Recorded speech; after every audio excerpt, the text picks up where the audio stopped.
Le goût. Mais de quoi parle-t-on? Lorsqu'on parle du goût, on parle au sens strict, celui des cinq sens perçus par l'homme, avec l'odorat, le toucher, l'ouïe et la vue. Mais le goût d'un aliment correspond à la reconnaissance combinée de plusieurs éléments qui sont les saveurs, les arômes et les sensibilités somesthésiques. Par saveur, on entend les sensations gustatives perçues via des molécules sapides.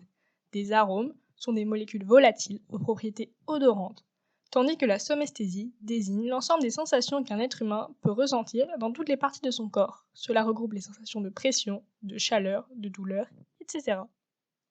Les cinq saveurs primaires sont le sucré, le salé, l'acide, l'amer et ajouté plus récemment l'umami.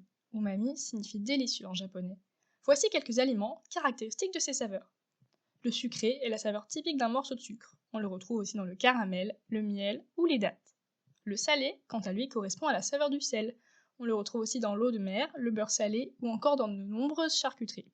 L'acide est souvent associé au citron jaune. C'est une saveur présente aussi dans le yaourt nature, le vinaigre ou la rhubarbe. La saveur amère, elle, est présente dans la bière, les asperges, les endives ou encore dans le pamplemousse. L'umami, quant à lui, se trouve dans la sauce soja, les bouillons cubes, les champignons ou le thé vert très infusé. En ce moment, on discute aussi d'un sixième goût qui serait le goût du gras. Affaire à suivre.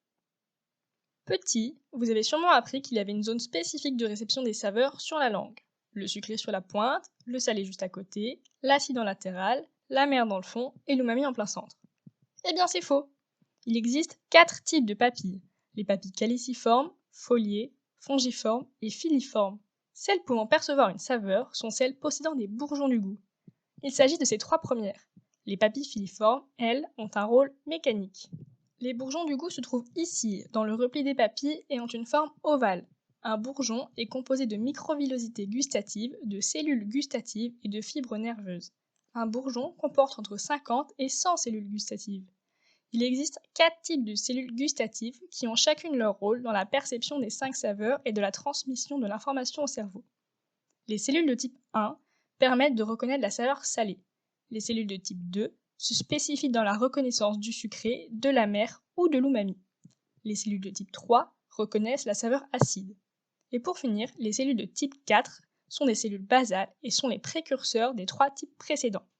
Ainsi, une papille peut percevoir plusieurs goûts. Chaque saveur est donc ressentie sur toute la langue de manière indifférenciée. Bien sûr, il peut y avoir des sensibilités locales, mais ceci est individuel. Le renouvellement des papilles est extrêmement rapide du fait de leur abrasion par les aliments.